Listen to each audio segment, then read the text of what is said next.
আপনাদের প্রতি আমাদের অনুরোধ, আপনারা ভাড়া বাড়াবেন না। সরকার নির্ধারিত যে ভাড়া সেটাই নিশ্চিত করবেন। জিপি যারা হচ্ছে তাদের কম গাড়ি তারা নেয়। আচ্ছা আচ্ছা, এটা তো এটা একটা বেশ কথা আছে আমাদের কাছে মনে হয়।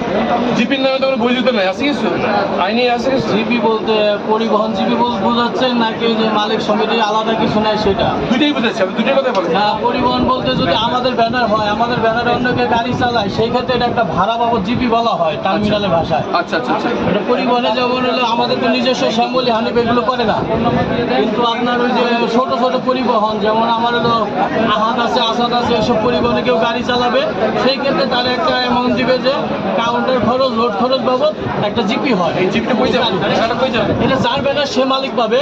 আচ্ছা, যার যেমন আমি হলো ব্যানারের মালিক, আপনি গাড়ি চালাবেন, আচ্ছা। সেই ক্ষেত্রে আপনি আমাকে জিপি হলো জিপিটা নিয়ে চালাতে পারবেন। আচ্ছা, এটা বলে গাড়ির জিপি। গাড়ির জিপি আছে। আর শ্রমিকদের জিপি? শ্রমিকদের জিপি, ড্রাইভারদের জিপি? ড্রাইভারদের জিপি না, ড্রাইভার সব বেতনে। বেতনে অতিরিক্ত জিপি, যাদের জিপি আদায় করার অভিযোগ আছে যে তাদের কাছে জিপি নেওয়া হচ্ছে। জিপি নিয়ে কিভাবে এটা নিচ্ছে, যে হলো এই ফর্মের ম্যানেজার বা কিভাবে কি এগুলো যাক, এটা আমাদের অভিযোগ আছে, আমরা দেখতেছি ইনশাল্লাহ। আমরা নিশ্চিত করার চেষ্টা করতেছি যে কোনো চাঁদাবাজি না হয়। নর্মালি এমপির লোকরাই চাঁদাবাজি করে। আমরা ঘোষণা দিচ্ছি যে আমরা চাঁদা নেই না, আমার সঙ্গে যারা তারা চাঁদাবাজি করে না, ইনশাল্লাহ আমরা চাঁদাবাজি করতে দিব না ইনশাল্লাহ। আপনাদের প্রতি আমাদের অনুরোধ, আপনারা ভাড়া বাড়াবেন না। সরকার নির্ধারিত যে ভাড়া সেটাই নিশ্চিত করবেন।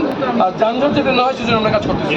তেলের বিষয়টা প্রত্যেকটা পাম্পে যে সিরিয়াল মনে করে অটোমেটিক এভাবে হয়ে যাচ্ছে যে তেল, শুধুমাত্র তেল, আমার তেলের সিরিয়াল।